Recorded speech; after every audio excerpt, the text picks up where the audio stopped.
It's down to the final stretch before the much ballyhooed midterm elections. Will there be a Republican wave crashing the Democrats' party in D.C., a wipeout, or something in between? What will be the determining factors in this final week to get their take on the state of the race and our nation? We turn next to Katrina vanden Heuvel, editor and publisher of The Nation magazine, and Hendrik Hertzberg, senior editor and staff writer for The New Yorker. They're coming up after this. We lost almost 8 million jobs, most of them lost before any of our economic policies were put into place. Now, you would have thought that given the crisis, when we got to Washington, Democrats and Republicans would come together. We'd put politics aside and deal with this once-in-a-generation challenge. I expected that we could move beyond the game playing and the partisanship and the bickering that had dominated for Washington so long, roll up our sleeves and get to work. Because although we are proud to be Democrats, we are prouder to be Americans, and all of us have a stake in creating a better future. All right, well, that was the president speaking at University of South California this weekend. It said there was a large crowd, people waited for hours to get in, a lot of young people there. But I have to say, from that clip, Rick, was he dreaming? I mean, did he just not know what he was up against? Is this baloney, or is this a message that really is hitting home for its authenticity? Well, it may be authentic, but it's not hitting home.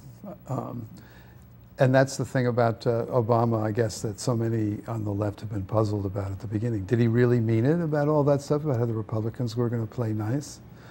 And I'm beginning to think he did, and what he's doing now is pivoting.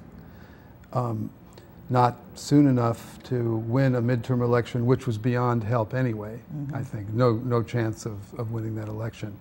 But changing direction for 2012. Is that what you see, Katrina, a sort of changing direction of the White House? I mean, I do think President Obama did believe coming in that one could find a new way in Washington. But after the evidence that is in these last months, it's not the case. And I think he's speaking to a younger generation, which I do think wants to see something beyond the partisanship which has defined our politics. But I think it is too late. I think he has, over the last few weeks, crisscrossed the country with tougher speeches than that, speaking to revving up a base that I fear the White House made a mistake in demobilizing, because that base could have been a counterweight to the force of money that we are seeing drench our system. Now, I'm hearing a lot of past tense here. Do you think it's hopeless? Do you think the Republicans are going to pick up as many seats as people say in the House? They need, well, the New York Times has been saying 44 need to be picked up in the House for the Republicans to be sure of securing a majority. I would have said that if you had taken out this covert, coordinated, conservative right-wing money in the last 10 days, that there was more of a chance to keep the House, because the Democrats had a sense that this not unlike 1994, that they needed to be on the attack, and there has been some uptick. But what we are seeing is a dagger directed at the heart of our democracy with this money. There was a guy quoted in the paper today from American Action Network, one of these right-wing money groups, saying, you know, we've been carpet bombing for the last 2 months. This is sniper time. This is sniper time. And it's an interesting strategy going for races that hadn't been on the really under the spotlight at all, throwing money in places where the Democrats didn't think they were going to have to fight. And of course, with Harry Reid as locked up as he's been in his own fight, there's a guy who usually raises lots of money for the party as a whole, and other candidates can't do it this year. Yeah, and our democracy is becoming more and more Latin American. With this is really the big move, was that Supreme Court decision just opening the floodgates to anonymous corporate money. And you know, we've got an 18th century system and a 21st century set of computers determining exactly where to send that money and exactly at what time and in what place. And it's not an equal contest between democracy and money. $150 million from independents. Neither are the parties. Now, if it was Latin America, we'd have big money, maybe. At least we'd have big pressure from unions, labor groups. Do they stand a chance of competing? I take far more hope in Latin America than when we used to call it the banana republics. I think there's great resilience and people energy in Latin America these days. We're looking at a $5 billion election, I think $1 billion in the House. Wait, say that again slowly, because it's so powerful. A $5 billion election, $1 billion just on the House. seats. What we've seen, and Rick is right, the Citizens United decision was the beginning of Democracy, Inc. But we've also seen a series of decisions and efforts by the Republican Party to dismantle the post-Watergate network of campaign finance structures. Admittedly weak, but those are being dismantled. What we do now, it's a cliche, but organized people versus organized money. And the Democrats, labor unions, others, clearly the disparities are so brazen. We're never going to outgun on that field. And I think a lot of thinking is going to need to go on to fight what we are seeing only the beginning of, because 2012 and beyond could make this seem like child's play. Let's be clear about what the Republicans are saying. They're saying, and Karl Rove said it this weekend, but he wasn't the only one. George Will said the same thing, is, there's always been a lot of money. That last few millions that are spent doesn't make much difference, and the Democrats only started complaining about this when they were losing. Take a quick look at Karl Rove this weekend.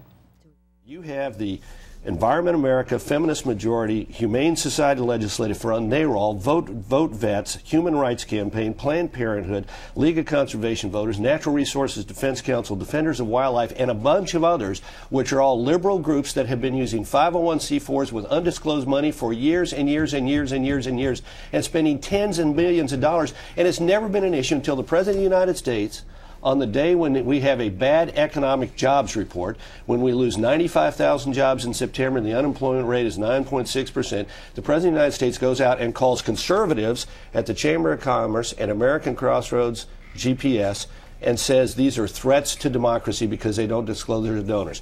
I don't remember him ever saying that all of these liberal groups were threats to democracy when they spent money exactly the same way we are. Once we copied what liberals did, liberals got upset.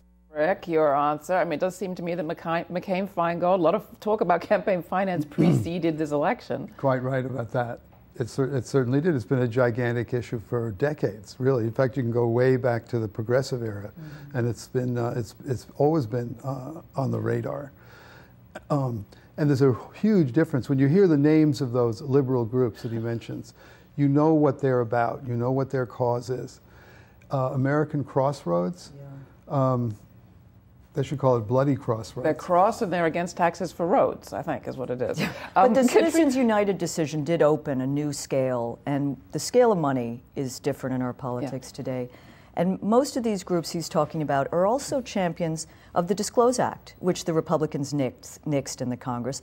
And most Democrats, not all, support what needs to be a first step, which is Fair Elections Now Act, which would be a small donor system. Campaign finance reformers are no longer saying keep all the money out of politics. It's now trying to create a level playing field so ordinary Americans can compete. The other thing about money, Whitman is likely to not win. That's double. She's likely to lose in California. And you're going to hear a lot of people like Karl Rove say, oh, look at the power of money. Look, it didn't get her too far. She just broke all records, 140 plus million. But it's the money afterwards. They're buying the best Congress they can. This is, again, not new, but this money is going to be there to dilute and distort reforms this country needs. We've seen it already. As President Obama, a real reform president, put forward reforms, they were diluted and delayed and distorted by money already in the system. Well, coming back to what pressure there is to fight that, we could see this election the defeat of the man whose name is on that last surviving piece of campaign finance legislation. I'm talking about Russ Feingold. You wrote this week, Katrina, and just to bring you back quickly, you wrote about conviction politics. There's Feingold, there's Perriello in Virginia. Are these guys who are at least talking progressive talk able to compete against the money? Does the message come through? I think those two, and in general, that politics should have a better fighting chance in this country, but I think at the moment those two have a better chance, short of money being dumped in, because they do stand for their convictions and they're speaking to voters in real ways, and I think that still matters. That is the trick, to build up those of conviction politics and not allow the money to dilute. Conviction politics, speaking in the right ways. Are you behind Barack Obama's decision to go on The Daily Show this week, Rick? Did you know about it? I gather he's going on, and then there's the rally next weekend, which I'm looking forward to finding out what in God's name that's going to be like. It's going to restore sanity, I thought. You think it's right, though, to go on The Daily Show, be the first president to go on a supposedly comedic, ostensibly comedic news show that has become the news source for huge majorities of our population? It is. There are kind of two counter forces to Fox News. On the solid, New York Times kind of traditional side, there's NPR. And on the other side, there's The Daily Show and Stephen Colbert. I mean, these are hugely important outlets for political expression and for information. Well, you mentioned NPR. Where did you stand on the Juan Williams firing? I think there's a conversation to be had in this country about what he spoke about, but I'm opposed to firing. And I also think, in a broader sense, the resurrection of the right wing's long-running attack on public media is a very dangerous one at this time and in our culture. Clearly President Obama wants to rev up the younger generation. So much of this campaign will have to be about mobilizing a base.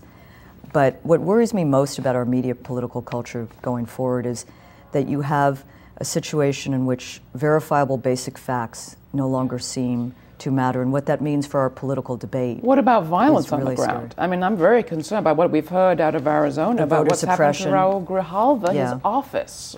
He's been attacked 3 times. We have 3 people investigating that around the country.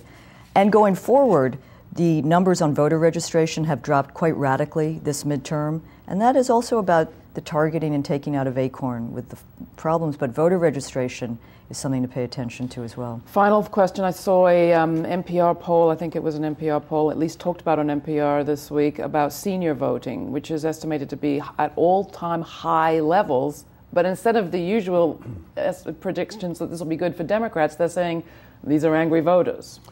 You're talking about my generation? I know.